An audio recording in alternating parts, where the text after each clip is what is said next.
Hello everyone, welcome to the first episode of Paradise Owl. The aim of Paradise Owl is to explore and expose the true history of this unique and special island. My name is Unravel and I was born in this island which is now called Sri Lanka. I studied law at University College London in the United Kingdom. As I was curious about the history behind Sri Lanka, I went to visit the British Library, which had an Asian and African Studies section. Once I got there, I managed to find a vast majority of all-leaf manuscripts which held our history. However, I found it really difficult to understand and interpret the facts. I went on Google and found an article written by Dr. Randini on this topic. As I'm currently visiting Sri Lanka, I decided to visit Dr. Randini to explore this history further. Ayubowan, Dr. Randini. Ayubowan. Dr. Randini is a retired professor at British Columbia, Canada, and he has written a lot of books on the Buddha Gothama incorporating Sri Lankan history. Welcome to Paradise Owl, Dr. Randini. Thank you for allowing us to visit you today. You're welcome. While exploring the manuscripts, I came across factual discrepancies. So, in the Mahavansa, it says that Prince Vijaya came and met with a demon called Kueni. And Kueni was spinning cotton at the time that they met. So, Dr. Randini, how can a demon be spinning cotton? Was there a civilization before that? Could you explain this further? Oh, sure. It's a very good question. And you know, some of these ancient scripts contain facts, but they have been unfortunately misinterpreted over time, right? And that is why you probably have come across this demon story. But the Kueni, now according to the folk legends, the Kueni had been presented as a demon. But in fact, how can demons wear clothing? And if she was spinning cotton when upon arrival of Prince Vijaya, it's very difficult to reconcile those two facts, right? Demons do spin cotton, for what purpose, right? So that means there couldn't be demons. There must have been some civilization before this, before the arrival of Prince Vijaya, right? Yeah. So that means Kueni cannot be a demon. She must have been a human being. Right. And humans wear clothing. Right. Right? Do you get that part so far? Right? That makes sense. That makes sense, right? Right. And that is how we need to look into our own history, because so now before Prince Vijaya came, we had a well-developed civilization. Right. But unfortunately, those historic facts are missing today, except in these Ola-leaf scripts that you came across in London. Okay, could you tell us a little bit more about those missing facts? Yes, now all these Ola leaves were written in Hela language. That means, perhaps you may have seen them, right? They are written using Hela alphabet, or even current Sinhala people can read them because it's written in Sinhala alphabet. And this happened about 400-500 years after the passing away of the Buddha Gothama, right? And these writings. But until that, they have recorded our history in the early editions of Mahavansa. And they contained all these facts, right? Now, this Kueni was part of the Yakka tribe, because before Prince Vijaya's arrival, there were 4 different tribes living in this island, right? Right. And this was called Siw Helaya. Right. Who were the 4 tribes? Yeah, the four tribes were Yakka tribe, the Deva tribe, the Kumbanda tribe, and the Gāndarva tribe. Now, Kumbanda, Gāndarva and Yakka are all Yakka tribe. Right. And then on the other side, we had Deva tribe, right? And that is how the Siw Helaya was made up of. Now, you might be interested in knowing what Siw Helaya is, correct? Yes. Right. Now, Siw Helaya is, now you said you were born in this island. Right. This island was way a bigger island long before the Buddha arrived in this world, right? And this was called Siw Helaya because there were huge territories, 4 different territories, but they are all surrounded by the present day Indian Ocean, right? And they were really huge because if you look at the Ptolemy's map, you will see that this island, what we call Siw Helaya, goes southwards from the equator. Now today we are northward, 7 degrees north of the equator, right? And this island continued south of the equator as well. So this had been a huge island. at the time of Siw Helaya. But due to tsunamis and earthquakes and all these things, a lot of the land got perished and submerged into the ocean. That's why we see today a smaller island. Right. But now Siw Helaya being, I mentioned to you that there were 4 different territories. Right. One is Yakka Hela or Utŭrŭkŭrŭdveepa. The second one is Janbŭdveepa. Yeah. And the third one is Aparagoyāna, and the fourth is Purva Videha. Now, Deva Helaya was occupied by inhabitants of Deva tribe. Right. And Yakka Hela was inhabited by Yakka tribe. Right. And Kumbanda and Aparagoyāna and Purva Videha were also inhabited by Yakka and Gāndarva and all these other tribes, right? Right. But they were collectively we can call them Yakka tribe. So Kuweni belonged to one of Kuweni those belongs to tribes? Yakka tribe. Right. Is there any background from Kuweni that you know? Yes. Yeah. In fact, so then Kuweni couldn't have been a demon, or these Yakka couldn't have been demons, Right. So they were our ancestors, Right. and they were they ruled this country, and they had a very highly developed civilization, Yeah. right? Yeah. And that is how they were spinning cotton, because they were very industrious people, Right. especially the Yakka tribe. And is there more evidence of these Yes. facts? In fact, Yeah. there's a great deal of evidence, Right. And which we can support not only in writings, ancient writings, but also on rock edicts, Right. rock inscriptions, and various other folk legends. Right. So there's and anthropological evidence. There's a ton of evidence to support what I'm saying. Right. I'm not saying things, picking things out of the blue. Yeah. It's not, right? Right. So now this, as I mentioned, the Yakka tribe was in Utŭrŭkŭrŭdveepa, right? So the capital of Utŭrŭkŭrŭdveepa was Lankapura, not Lankadweepa. Okay. And that had created confusion late, at a later time, right? Right. Before we go on, could you tell us where Lankapura and Lankadweepa, where did those words come from? And, Yeah. Lankadweepa is the Siw Helaya, all 4 taken together. Okay. Lankadweepa. Yeah. Lankapura is actually the ancient city which got transformed into Anuradhapura. Right? And if you go today to Mahavilachya, that area, that's northwest of Anuradhapura, Yeah. they are doing excavations. That is the ancient Lankapura, Okay. which is far bigger territory than even present day Anuradhapura, right? And that was the capital of Yakka Hela, Yeah. which was the center of governance at the time of Chattaro Maharaja. Dr. Randeni, you mentioned that the Yakka Hela was ruled by the Chattaro Maharaja. Could you? I'm familiar with that term. Could you tell me a bit about it? Yes, and it's a very, very good thing that you asked me about Chattaro Maharaja, right? Yeah. Chattaro Maharaja is a Magadhi term. That is one of those very ancient Hela languages. Hela languages mean the language that existed on this island, right? So Chattaro Maharaja means, Chattaro means 4, right? Maha means, great. Yeah. Raja means kings. King. So 4 great kings who ruled this land, right? Who were those kings? Do you know? I'm going to tell you the names of the kings. Now, the lead king was Vesavana or Vaisravana, right? And the next one was Dasarata and Virudaba and Virupaka. Those are the names of Chattaro Maharaja. So they were actually a panel of kings who governed Yakka Hela. Right. The Yakka Hela means, remember those other 2 states as well? Yeah. So all these things, areas were governed by the panel of these Maharaja, except the Deva Hela. Right. Because Deva Hela was comprised of 16 different republics, right?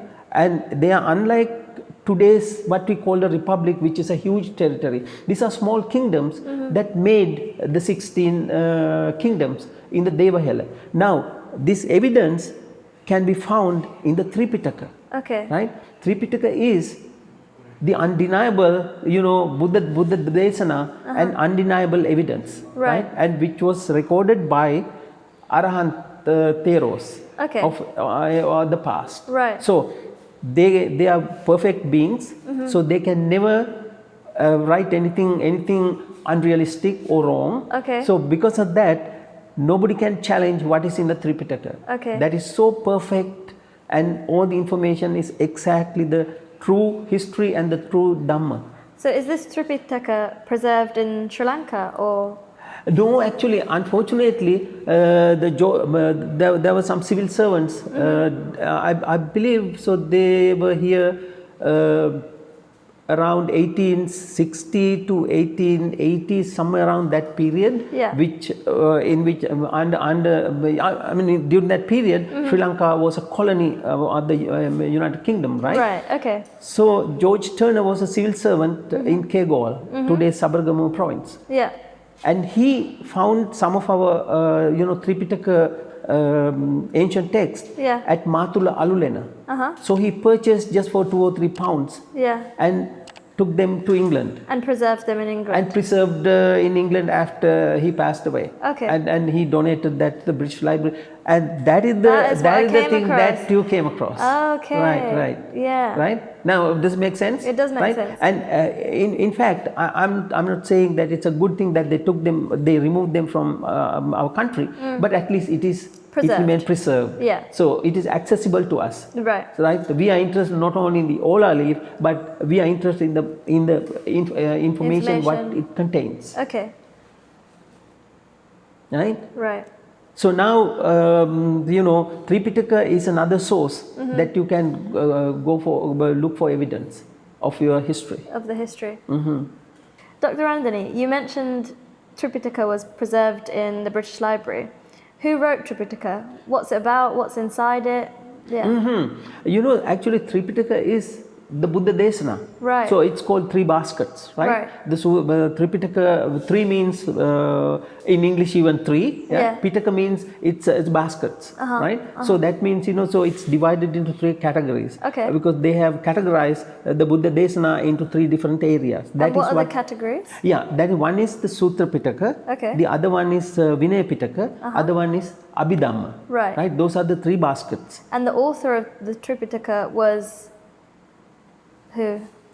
Tripitaka was written by Maha Arahant Theros, that means enlightened beings. Okay. They are noble enlightened beings. And the Tripitaka was written at Matula Alulena, which is now Sabaragamu province, or near Kagalla. The current name of the village Matula Alulena is Attanagoda. Right. It's on Colombo Kandy Highway. Okay. Anyone can find that place very easily. And it's accessible. And if you go there, you will see the place. Okay. It's a wonderful and it's a beautiful place, right? So that is where the original Tripitaka was written, documented in Ola leaf scripts, right? And it was written in Hela letters, and even you probably have seen, right? And it's written in Sinhala letters. Even today we can read them easily. Right? It's not any alien language that the Tripitaka was written. And so you can read them. You may not understand them, but you can read and come across some familiar words. Because I'm sure you know some Sinhala, right? Yeah. So you should be able to figure out at least few words that are familiar, right? So that is Tripitaka. So now the Tripitaka in Sutta Desana, right, which I mentioned to you is 1 basket. One of the baskets, And so in Sutra Desana, there are a whole lot of suttas that were elucidated by the Buddha himself that contain historic information. When he goes and elucidates Dhamma to someone, so he describes or he uses examples to explain his Dhamma using local examples, and those local examples are still prevalent in this country, nowhere else. Right? And that's good evidence to show how Sri Lanka was at that time. Yes, exactly. What sort of evidence is in that first basket that tells us about Sri Lankan history? In Sutta Desana, I mentioned that you find a lot of evidence, right? And one of the or 2 of the best suttas that I can quote right now to you and go and explore are the Atanata Sutta and Mahasamaya Sutta. I've never come across those words. Yes, they are in the Diga Nikaya. Right, because in the Sutta Nikaya, Sutta Pitaka, right, there are long discourses, there are middle-sized discourses, and there are short discourses, and there's a whole ton of things, right? And whole different categories under Tripitaka. So if you go to Digha Nikaya, so you find Mahasamaya and Atanata Sutta, which are really long because they are so descriptive, so detail-oriented about the history of this country, right? And now, remember that I mentioned something to you about Chattaro Maharaja? Yeah, the 4 kings. The 4 great kings? Yeah. Their story is in the Atanata. From their narrative, it's recorded in the Atanata Sutta. And what does it say in the Atanata Sutta? That says basically where they come from, who they are as peoples, right? Where they come from, what kind of jobs they were doing, what kind of armies they have, what kind of activities they undertake to protect the Buddha Shravakas. Right. Buddha Shravaka means in present day terms monks, right? Right. And those true Buddha Shravakas who are following the Buddha Dhamma or the Magge Magga, we call them in Magadhi, right? And mostly they live in the border regions of between the state of Magadha, which is Deva Hela, and on the other side the Yakka Hela. So those two are bordering each other. Yeah. So these monks were living in those border areas. And all of that is in that first basket in the Tripitaka. All these details are in these 2 suttas. Wow. Yeah. So just to clarify, the time that the 4 great kings were around in Sri Lanka, was that before the Prince Vijaya narrative? Yes. Okay. Yes. So that proves that there was a civilization before correct. Prince Vijaya. Now, Prince Vijaya, according to Mahavansa, you know the Chronicle Mahavansa, according to Prince Vijaya, Vijaya arrived on the day that the Buddha passed away. Okay. It is written, documented. Right. But the thing is, the Buddha passed away, right? Upon Vijaya's arrival, in an area in this island. That is what says Mahavansa, right? And so that's another point for you to research probably, right? So now moving away from that one, now if Buddha was there, right, before Prince Vijaya, because Buddha passed away on the day Prince Vijaya arrived in this island, right? So then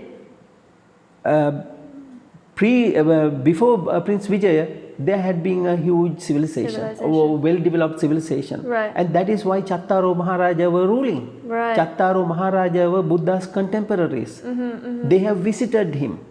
They visited him by walking to where the Buddha was residing at the time. Right? Yeah. So that means, so these are, distances that they can walk. So it's not that far away places. Now see, if the Buddha was living in India, as many people would have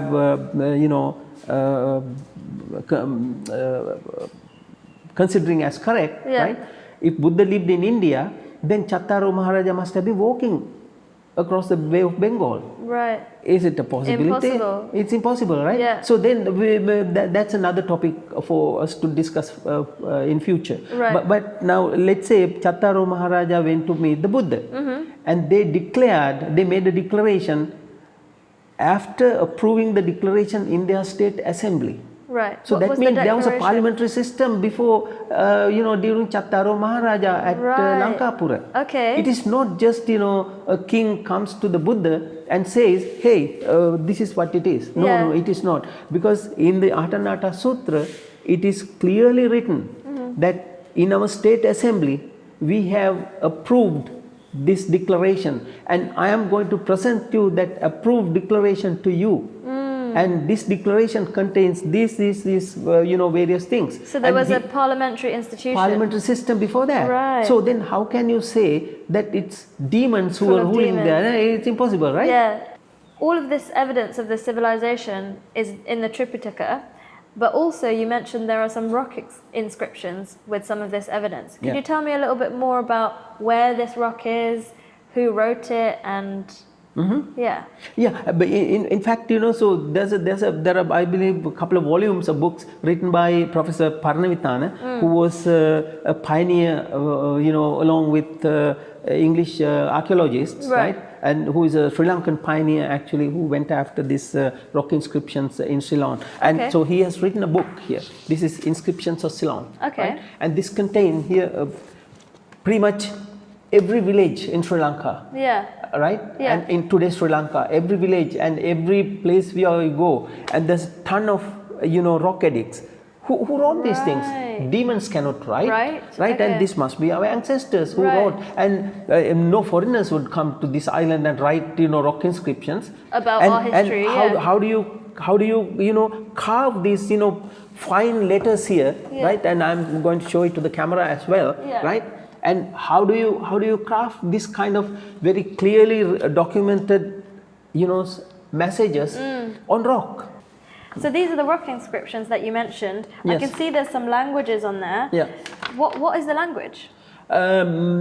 I cannot tell you exactly what the language is, how they describe their own language, but these are all documented alphabet from Brahmi Akshara, we call them. Right, and also there's some Prakrit, so some categorization. But these are ancient letters before Sinhala letters evolved. Right. Okay. Then Sinhala evolved. Magadhi and Sinhala were tonal languages originally. Right. That is why you can find their roots. Right. To that extent, like from any other Indo-Aryan languages. But Sinhala and Magadhi are not Indo-Aryan languages. They are way older than that.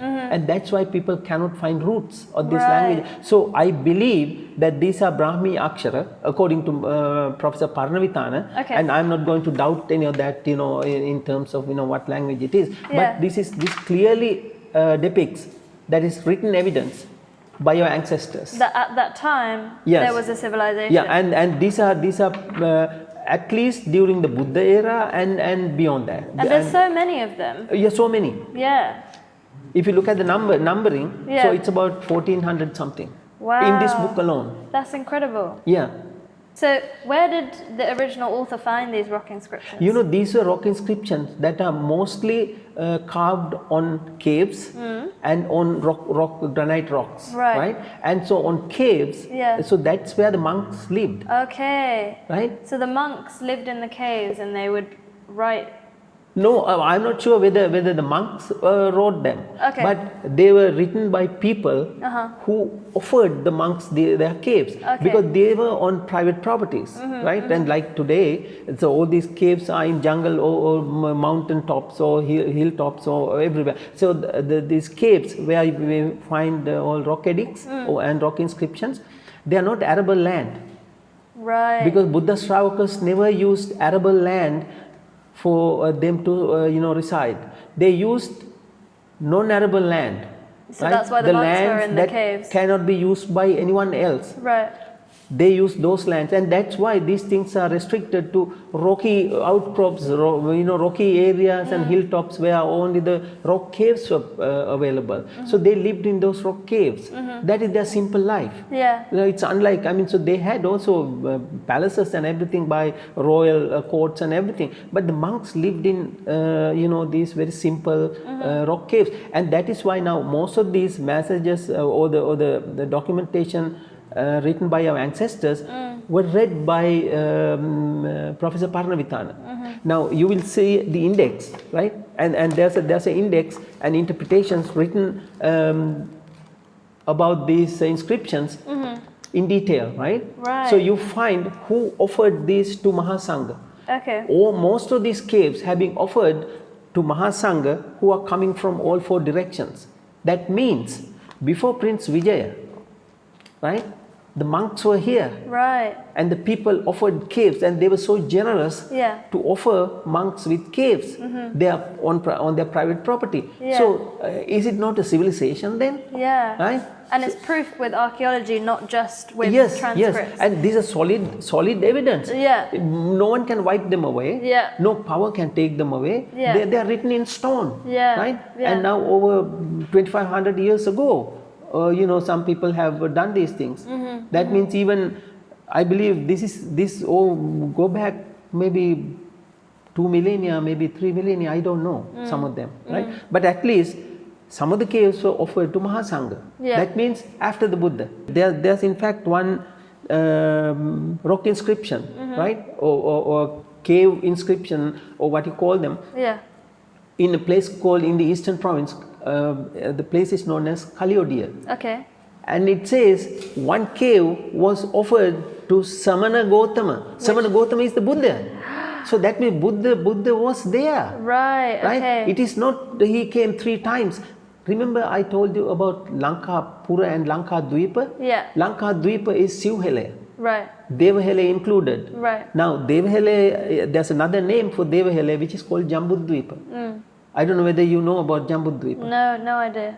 What's Janbŭdveepa? Janbŭdveepa is where the land where the Buddha was born. Right. That is why it's called Janbŭdveepa. Okay. Jan means Janma. Janma means in Magadhi, birth. Right. Bud means the Bhava Udura Damima. Okay. Bhava Udura Damima means deracinating Raga, Dvesha and Moha properties from the mind. Right. And then Dweepa means the land. Right. So the person who uprooted or who deracinated Raga, Dvesha and Moha properties from the mind is known as Buddha. It is a past tense. Okay. Right? Buddha is the past tense of Bhava Uddha. Yeah. Bauddha. Yeah. Right?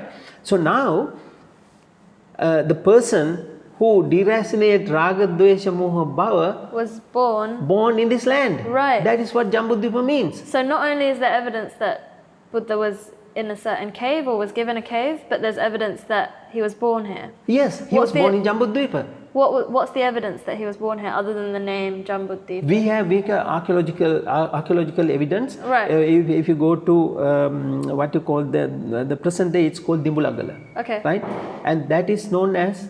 It looks like a crocodile. If you look from space, that whole area, that rocky, outcrops would look like a crocodile's back. Right. And that is why Kimbulwatpura.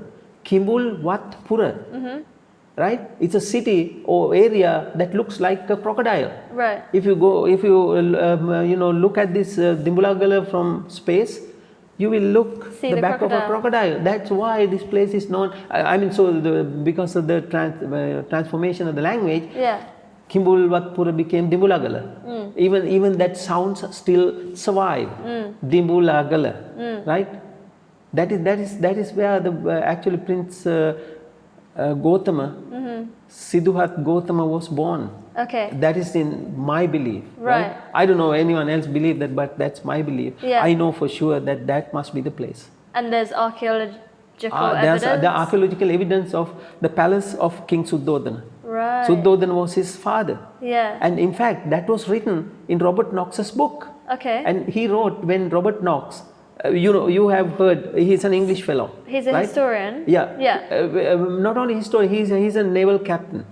Right, and they were captured by the king Rajasingha's the two of Kandy in 1400, I believe 80 something. And right? he wrote a book because his ship broke down near the coast of the coast of what is called Wakare today, right? And those days it was called Kottayarama, which was a harbour in ancient Sri Lanka, right? Ancient Siw Helaya.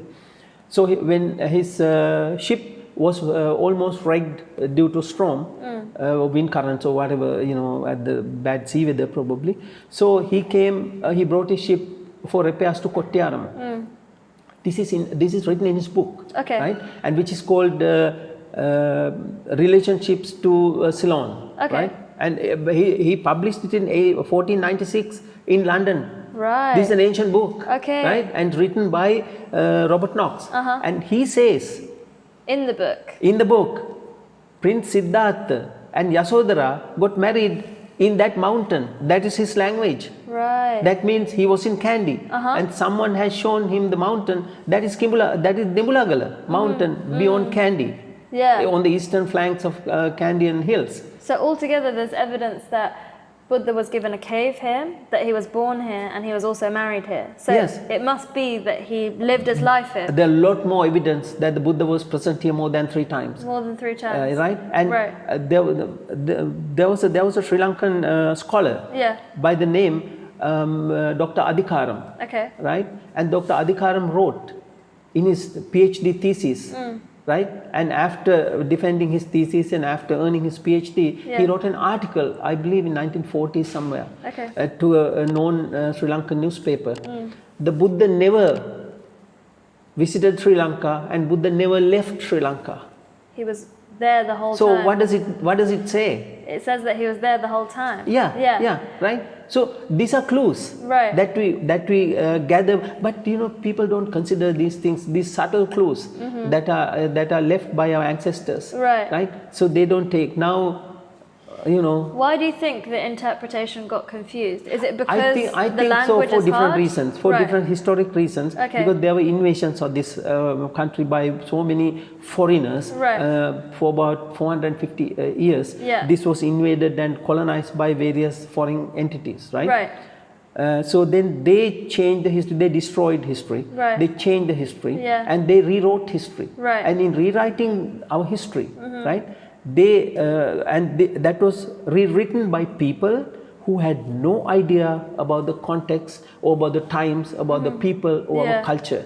So they just took words and interpreted them into their language. So the context, isolated the context. Context was missing. Right, and now they were left with some facts which they did not know how to connect. So they recreated in their own way, in their thought, a new history. That is what the present day Sri Lankans know, so that's which is not the true history. So yeah, that makes sense then. That shows how there are discrepancies in the facts because the interpretation was wrong by the colonizers. Even though they tried to translate it and they got translators, you explained that the language was very ancient. We've got Hela language and Magadhi language, and there's different tones in the languages. So in interpretation and translation, the actual facts got lost. Certain facts were there, right? Because they were documented, but they did not know how to link them in the correct and authentic flow, right? Because these things are chronological events, right? History is past chronology, what happened in this country. So in order to know that, now say if you're a foreigner, you have no idea what happened here in the past. So now, but you see a few statements or few summarized version of events. Now it doesn't give you the whole picture. And now what had been summarized by somebody, now you are trying to expand that on your terms, not in the right context or in the right going back to the right era or the environment in which, because these people who were foreigners had no idea what the environment was like, the cultural environment, social environment, and the natural environment. So that's why we get facts like demons spinning cotton, and that's why those discrepancies and arise. Later on, if you go to temples in the Kandyan period, right, that means short before the British the upcountry declaration or hill country declaration was ratified, right, by both parties. The temple pictures indicate everywhere demons, right? The Yakka tribe people, they have canine teeth coming out their mouths, and all these temple pictures, and that gives the wrong impression. And they were our ancestors. Yakka tribe is they are our ancestors. Deva tribe is our ancestors, right? Kumbanda, they were just normal human beings. Yes, they are human beings. But they've been fantasized by literature writers, right? Now, how do you distinguish a Yakka from a human being as a person who writes literature? There's no way, unless you give them visualize in some way those differences, right? Otherwise, the people of the Yakka tribe were the first industrious nation. They were working on steel and iron, and we have still archaeological evidence in our country, on the hills of this country, the resources they used for their iron industry, and even the excavations done at Ranchamadama near the Haputale, southern plains of the mountains, right? And there's a place near Ratnapura, or I believe somewhere close to that area. It's called Ranchamadama, and there they have excavated burial, tombs, right, where there were artifacts that contained the iron, that relates to iron industry, right, and iron ore were put in those, tombs. Where did they get them? Iron.